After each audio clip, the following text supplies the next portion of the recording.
Assalamualaikum warahmatullahi wabarakatuh. Kali ini saya akan bahas materi pertemuan 8 mata kuliah statistika dan probabilitas. Pertemuan 8 kita akan membahas macam-macam dari ukuran simpangan. Yang pertama rentangan, rentangan antar kuartir, simpangan rata-rata, simpangan baku, koefisien varians, dan angka baku. Apa itu ukuran simpangan? Nah, ukuran simpangan itu yaitu suatu ukuran yang menunjukkan tinggi rendahnya perbedaan data yang diperoleh dari nilai rata-ratanya.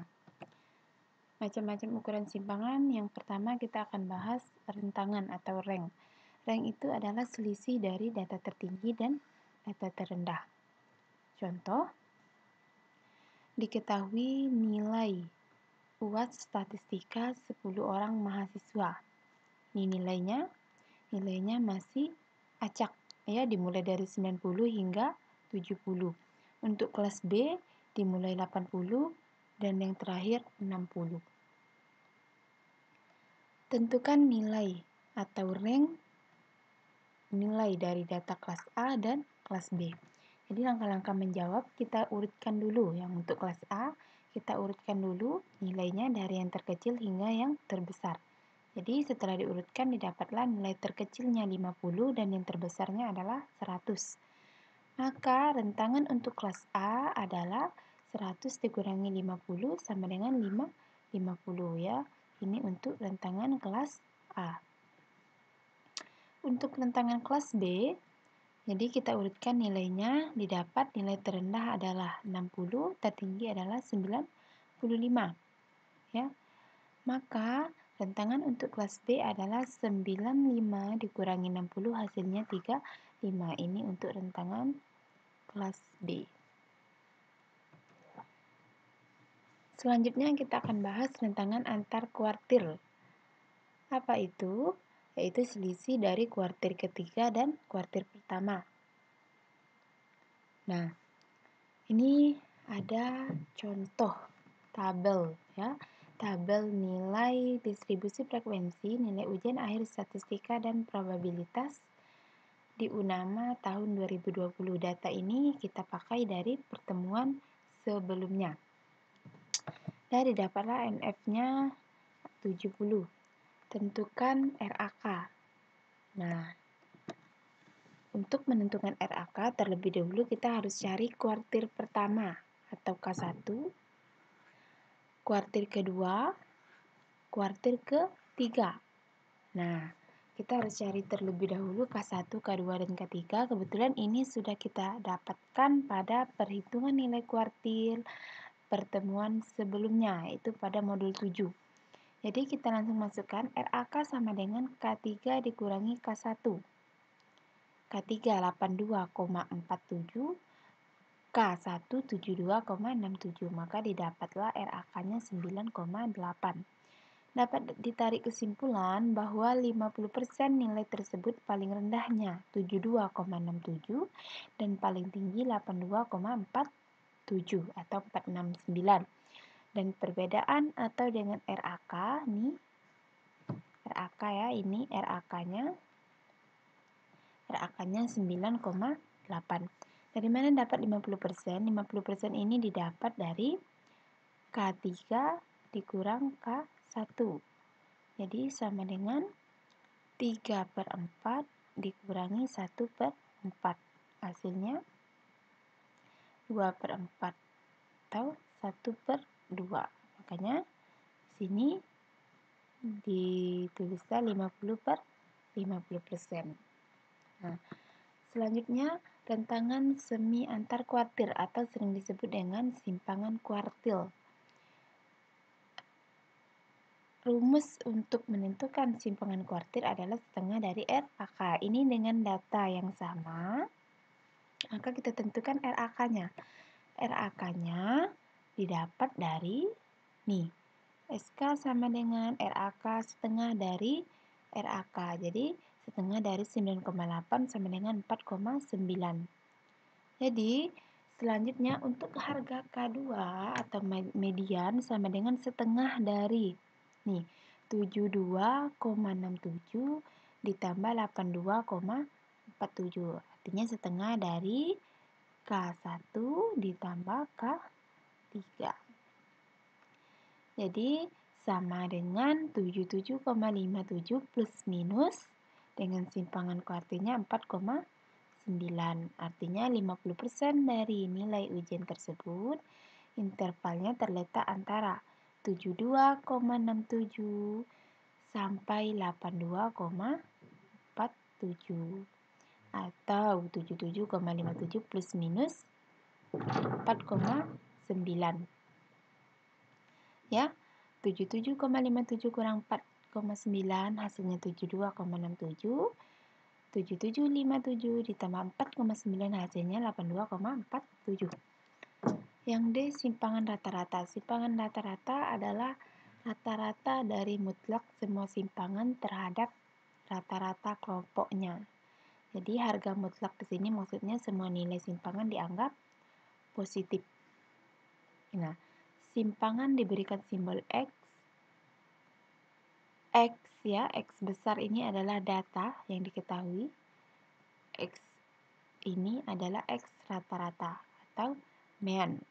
Rumus SR atau simpangan rata-rata sama dengan sigma X dikurang X rata-rata dibagi N untuk data tunggal, sedangkan untuk data berkelompok sigma Fx ya dibagi dengan sigma Fx, ini Fx mutlak ya, dibagi sigma F. Nah, contoh dari 7 orang data 7 orang pedagang telur asin di Pasar Angsa 2 Jambi didapat penghasilnya sebagai berikut. Untuk orang yang pertama 15.000, yang kedua 20.000, ketiga 10, hingga ketujuh 18.000. Jadi X-nya nih X besar ya, data yang diketahuinya adalah sigma F. Sigma X-nya adalah 106.000. Rata-rata per hari. Nah, dalam soal berarti ini soal ini yang dicari.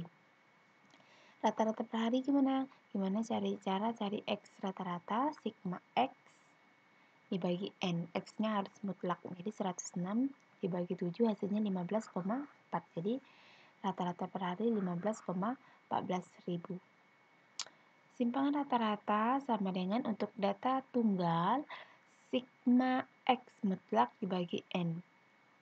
Nah, X mutlak didapat dari nih X besar dikurangi X rata-rata. Jadi 15 dikurangi dengan 15,14 hasilnya 0,14. Ini 18 dikurangi 15,14 hasilnya 2,86. Ini sigma dari X mutlak adalah 19,14 dibagi 7 hasilnya 2,73. Jadi artinya rata-rata nilai penghasilan 7 orang pedagang telur asin per bulan Rp15.140 dengan simpangan rata-rata Rp2.730. Ini untuk contoh data berkelompok. Data ini masih data sebelumnya ya. Tapi pada data sebelumnya yang diketahui hanya nilai interval dan frekuensi. Untuk mencari simpangan rata-rata kelompok, kita cari dulu titik tengah ya. F kali X-nya ya, F kali X dikali F dikali titik tengah. X mutlak rumusnya adalah X dikurang X rata-rata ya. Ini X-nya, X rata-ratanya kita cari dulu. Dan kita cari F dikali X mutlak. Nah, kita sudah dapat nilai tengah. Nilai tengah didapat dari 60 tambah 64 nih dibagi 2. Hasilnya adalah 62. Nah, untuk mencari X rata-rata sigma Fx, nah kita cari dulu F kali X. 124 dikali 62 kali 2 hasilnya 124. Jadi sigma dari Fx dibagi dengan 70. Ya, hasilnya adalah 77,64. Dapatlah rata-ratanya. Untuk mencari simpangan rata-rata, nih, jumlah dari F dikali X mutlak, ini hasilnya 385,24 dibagi sigma F 70. Hasilnya adalah 5,5. Jadi, nilai rata-rata statistika dan probabilitas 70 mahasiswa sebesar 77,64. Ini rata-rata dengan simpangan rata-ratanya adalah 5,5. Kemudian simpangan baku. Simpangan baku yaitu nilai yang menunjukkan tingkat atau derajat variasi kelompok data atau ukuran standar penyimpangan dari meannya. Rumus standar deviasi, nih. Rumus standar deviasi sampel untuk data tunggal. Nih, akar dari sigma X kuadrat dikurangi sigma X dikuadratkan per N dibagi N kurang 1. Ini untuk populasi data tunggal. Ini diketahui untuk data sampel ya, untuk data sampel diketahui nilai UTS statistika dan probabilitas mahasiswa UNAMA adalah sebagai berikut nih. Ini soal, ini nilai, ini 10 orang mahasiswa, nilainya 75, 70 hingga 75 yang terakhir, maka sigma X-nya adalah 805. Kita dalam menentukan standar deviasi, kita harus tahu X kuadratnya. X kuadratnya didapat dari 75 dikuadratkan, 70 dikuadratkan, ya, 80 dikuadratkan hingga 75 dikuadratkan. Hasilnya ini. Jadi sigma X dikuadratkan hasilnya 66.125. Kita langsung masukin ke rumus. Sigma X kuadrat nih 66.162 dikurangi sigma X 805 dikuadratkan dibagi N. N-nya 10 per 10 kurang 1. Jadi ini dikuadratkan terlebih dahulu, hasilnya ini. Kemudian 648.025 ini dibagi 10, baru di 66.125 dikurangi ini, nah, dibagi 9. Hasil pengurangan ini adalah 1322,5 dibagi 9. Nah, dapatlah akar dari 146,9 itu 12,12. Nih, standar deviasi sampel untuk data berkelompok, rumusnya sama seperti tadi, hanya saja ditambahkan sigma F ya. Tentunya kalau data berkelompok ada frekuensinya. Oke, bisa dipahami. Contoh ini masih data yang tadi, nilai UAS ya, nilai UAS mahasiswa 70 mahasiswa mata kuliah statistik di UNAMA. Nah, untuk mencari S-nya, maka kita perlu mencari FI kali XI, X kulang X rata-rata, XI dikurangi X dikuadratkan, FI kali XI kurang X rata-rata dikuadratkan. Nih, sigma nih, FI kali XI sudah dapat nilainya ya. X kurang X rata-rata, nih, X-nya 62, X rata-ratanya kita cari, sama seperti tadi hasilnya 77,64, hasilnya min 15,64, ini dikuadratkan hasilnya ini, kemudian kita kalikan dengan 2, hasilnya ini. Sudah dapat masing-masing, kita jumlahkan. Nah, diperolehlah S sama dengan, kita langsung masukkan ke rumus FI kali XI kurang X dikuadratkan, hasilnya nih 3396,07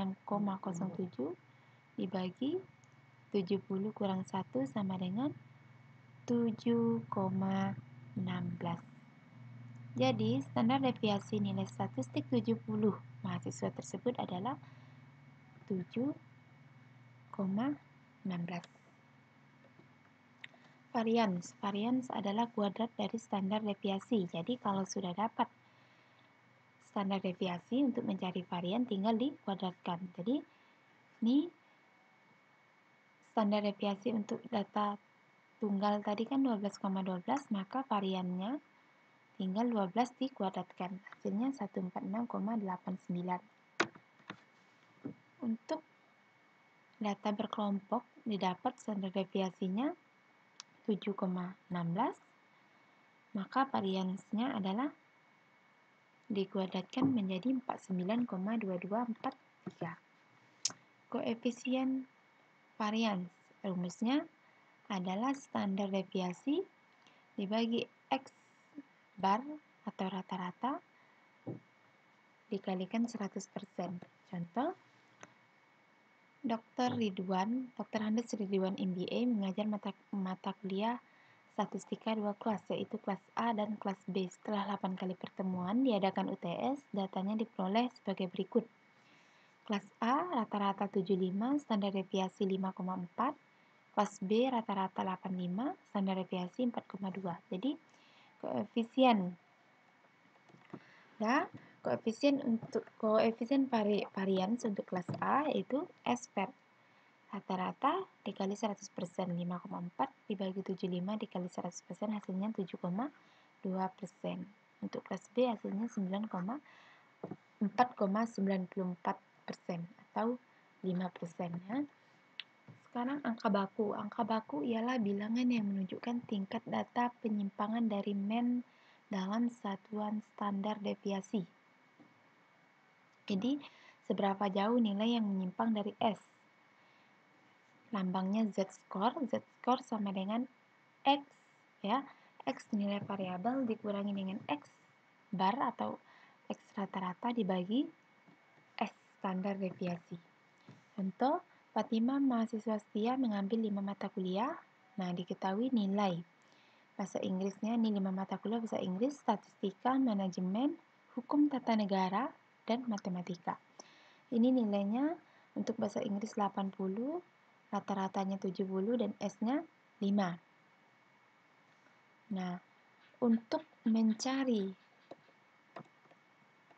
Z-score ya, untuk mencari Z-score-nya adalah untuk bahasa Inggris 80 kurang 70 sama dengan 2, untuk hukum tata negara 2, statistik 5, matematika 3, dan manajemen SDM 1.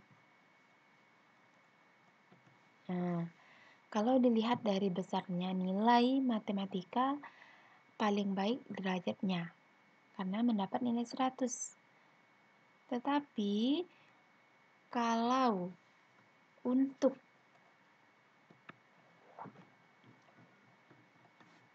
angka bakunya yang paling tinggi adalah statistika. Oke, untuk perbedaan. Jadi, kalau dinilai relatif, tetapi kalau dinilai secara relatif dibanding nilai, maka harus dihitung dulu angka bakunya. Jadi, nilai yang terbaik itu adalah statistik. Oke? Bukan matematika. Oke, sampai di sini dulu pembahasan kita untuk pertemuan ke-8. Assalamualaikum warahmatullahi wabarakatuh.